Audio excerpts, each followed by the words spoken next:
एक धर्मयोगी से आप फिर राजनीति में आए। उस सफ़र के बारे में बताइए। और एक और सवाल मेरे मन में उठ रहा था, जैसे आप बता रहे थे कि एक इंसान जो दुनियादारी और बंधनों से आप निकल चुके हैं, तो उस वैराग्य से आप अगर राजनीति में आते तो उसमें कॉन्फ्लिक्ट नहीं हुआ आप में?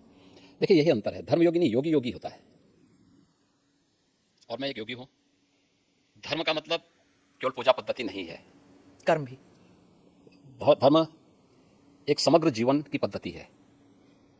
धर्म कर्तव्य के पथ की प्रेरणा देने वाला, उस पथ का की ओर अग्रसर करने वाला, आग्रही बनाने वाला एक मार्गदर्शक है। हम उसको केवल पूजा पद्धति तक सीमित नहीं कर सकते। एक योगी के रूप में एक परिवार के बंधन को तोड़ करके समाज के इस विराटता के साथ अपना जुड़ा हुआ है। इसलिए उस विराटता के साथ जोड़ करके अपने आप को कार्य करना।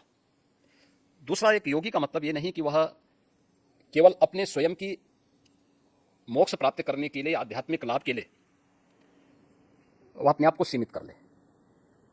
अगर समाज के सामने चैलेंज है, कोई चुनौती है, तो उस चुनौती से जूझने के लिए भी अपने आप को तैयार करें। याद रखना, साधना की जो सबसे पहली पद्धति आती है उसमें सेवा है।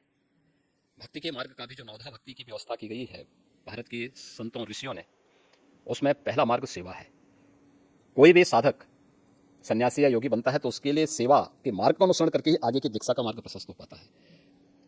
हम लोग भी जब एक योगी के रूप में सार्वजनिक जीवन में आए तो सार्वजनिक जीवन में किसी पद या प्रतिष्ठा के लिए नहीं, बल्कि इस कार्य के लिए आए कि नहीं, यह एक सेवा का माध्यम है और हम समाज के अंतिम पायदान पर बैठे हुए व्यक्ति की सेवा इस पद पर रह करके अंत्योदय कर सकते हैं, और उसी लक्ष्य को लेकर के व्यक्ति कार्य करता है। जी।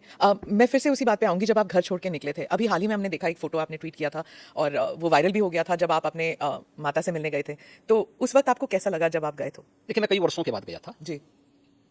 मेरे पिताजी का जो है देहांत 2020 में हो गया था। मैं उससे पहले उनसे या अपने परिवार के लोगों से कई वर्षों से नहीं मिल पाया था। संयोग से कोरोना कालखंड प्रारंभ हो चुका था, लॉकडाउन प्रारंभ हो चुका था, तो उनके अंतिम संस्कार कार्यक्रम में मैं भाग नहीं ले पाया था। आपके पिताजी के? हाँ, तो मुझे जब गत वर्ष अवसर मिला था तो मैं अपनी माँ से मिलने के लिए जरूर गया था। तो स्वाभाविक रूप से एक माँ और पुत्र के बीच में जो संवाद होने चाहिए वही संवाद वहाँ पे हुआ। आप उनके अंतिम संस्कार के लिए नहीं जा पाए, पर जब वो आपसे मिलने आते थे, आप उस वक्त चीफ मिनिस्टर थे, तो वो एक आम नागरिक की तरह आते थे, सीएम के पिता के रूप में नहीं आते थे। नहीं, यहाँ वो कभी नहीं आए। वो मुझसे मिलने के लिए, मेरी एक बार उनसे मुलाकात हुई थी नजीमाबाद में, और नजीमाबाद में मैं एक चीनी मिल के उद्घाटन में गया था। तो भाषण करते हुए मैंने देखा सामने जो है तो कोई बैठा है, तो मैं पहचान गया उनको। मैंने कहा ये तो मेरे पिताजी हैं लगता है। वो सभा के बीच में बैठे हुए थे। तो फिर मैंने सभा समाप्त होने के बाद अपने साथ के कुछ लोगों से कहा, मैंने कहा देखो यार, आए हैं तो उनको बुलाओ, थोड़ा मुलाकात करते हैं। तो तब मेरी मुलाकात हुई थी। जी। आपकी छोटी बहन जो है, उन्होंने एक इंटरव्यू में कहा था कि 30 साल उन्होंने आपको राखी नहीं बांधी। 2022 में एक इंटरव्यू में उन्होंने कहा कि कई वर्ष पहले जब उन्हें पता लगा कि आप घर छोड़ के आप योगी बनने के लिए निकले हैं, तो उन्होंने कहा कि वो भिक्षा मांगने वाले संतों में आपको ढूंढ रही थी और मिले नहीं आप उन्हें। बहुत मुश्किल हुआ होगा ना उन्हें? देखिए, इस सबके जीवन में आता है, लेकिन मुझे लगता है कि इन चीज़ों को हमें जो है केवल अपने स्वयं के स्मरण के लिए रखना चाहिए, और स्वाभाविक रूप से सबके जीवन में आता है। कई वर्षों के बाद जो है इस चीज़ें चलती रहती हैं। मुझे लगता है यही जीवन है। मैं एक इंटरव्यू का एक्सर्प्ट पढ़ना चाहती हूँ सर, क्योंकि ये हिंदी अखबार में छपा था और हमारे कई दर्शक हैं जो इंडिया से बाहर रहते हैं, वो शायद उन्होंने पढ़ा नहीं होगा। ये पढ़ के मुझे बहुत कठिन लगा जब मैंने पढ़ा, तो कि कैसे महसूस कर रही होंगी वो। मैं पढ़ के सुनाती हूँ। उन्होंने कहा, योगी के मुख्यमंत्री बनने के बाद कई लोग कहते थे कि आपको शर्म नहीं आती, आप मुख्यमंत्री की बहन हैं और बहन होकर आप चाय की दुकान चलाती हैं, इन हालतों में रहती हैं। मैं उनको एक ही बात कहूंगी, मैं गरीब हूं, ये मेरा नसीब है।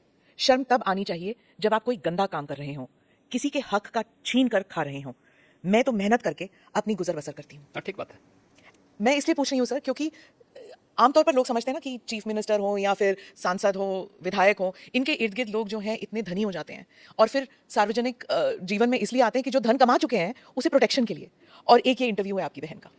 देखिए, व्यक्ति को कभी भी धन और वैभव संतुष्टि नहीं दे सकती है, और मुझे लगता है कि सबसे बड़ा योगी वह है जो स्वयं की मेहनत से संतुष्ट है, स्वयं के परिश्रम से संतुष्ट है। दूसरों की मेहनत से कुछ प्राप्त करना और फिर उसको छीन लेना, ये तो डकैती है। उसके अलग अलग रूप देख सकते हैं आप समाज में, और मुझे लगता है सबसे निंदनीय कर्म यही है। और यही अंतर है एक योगी और एक सांसारिक मनुष्य में। एक सांसारिक मनुष्य के बारे में शास्त्रों में कुछ बातें कही गई हैं कि वह त्रुटियां अवश्य करेगा, हमेशा भ्रमित होगा। तीसरा, वह हमेशा उसके मन में दूसरों को धोखा देने की प्रवृत्ति होगी। और चौथी बात उनके लिए जो कही गई है, वह कही गई है कि वह अपनी सीमित दृष्टि से भविष्य का अनुमान नहीं लगा पाएगा। इसलिए जो है सारा द्वंद्व तो इसी सब चीज का है। पर आपकी तो ट्रेनिंग हुई होगी ना, गुरुजी ने आपको सिखाया होगा। मैं क्या कह रहा हूँ ना, लेकिन हम लोग उनका तो कुछ नहीं ना आपके इसलिए परिवार का। इसलिए मैं क्या क्या कह रहा हूँ ना, हर व्यक्ति अपने आप में एक योगी बन सकता है, एक योगी बनने की सामर्थ्य ले सकता है। अपनी मेहनत से, अपने कर्मों से हम जो कुछ अर्जित करें, मैं भी भूखा ना रहूं, साधु ना भूखा जाए, अगर ये भाव हर व्यक्ति के अंदर आ जाए तो फिर यह समग्रता सबकी संतुष्टि का कारण बन सकता है, सारे विवादों का समाधान कर सकता है। जब आप पीठाधीश बने, आपके भारत में और भारत से बाहर भी इतने अनुयायी हैं, तो उस वक्त आपको क्या ऐसा किसी ने कहा कि आप पीठाधीश होके भी तो सार्वजनिक कार्य कर सकते हैं, राजनीति में क्यों उतर रहे हैं? ये कोई बंधन थोड़ा है, ये कोई बंधन किसी के लिए नहीं है। हम मनुष्य पहले हैं, उसके बाद योगी हैं या सन्यासी है। और मैंने आपको बताया ना कि एक योगी के रूप में समाज के प्रति जो मेरे कर्तव्य हैं, उन कर्तव्यों का निर्वहन करूं मैं, सेवा को धर्म को मैं सेवा का माध्यम बनाऊं, इससे बड़ी बात और क्या हो सकती है, और हम वही कर रहे हैं। तो एक सन्यासी का कर्तव्य क्या होता है? क्या वही जो कर्म कर रहा है अपना, ये चाहे पत्रकार हो या फिर राजनीति? हाँ, हर व्यक्ति कर सकता है, हर व्यक्ति कर सकता है। आप मुझे एक बात बताइए कि सबसे बड़े जो है मीडिया के रिपोर्टर के रूप में अगर आप तुलना करें तो महर्षि नारद ही थे। अब मुझे है थे कि नहीं थे? नारद जी रिपोर्टर, चलिए। सबसे बड़े रिपोर्टर तो ये थे कि वो हर लोक की सूचना, इस लोक की सूचना दूसरे लोगों तक पहुंचा देते थे। वो क्या थे? वो एक सन्यासी तो थे। और मैं एक बात बताऊं कि सन्यासी ने किस कालखंड में अलग अलग क्षेत्रों में प्रवेश करके कार्य नहीं किया हो। मैंने तो पत्रकारिता का उदाहरण आपके सामने दे दिया है, और भी उदाहरण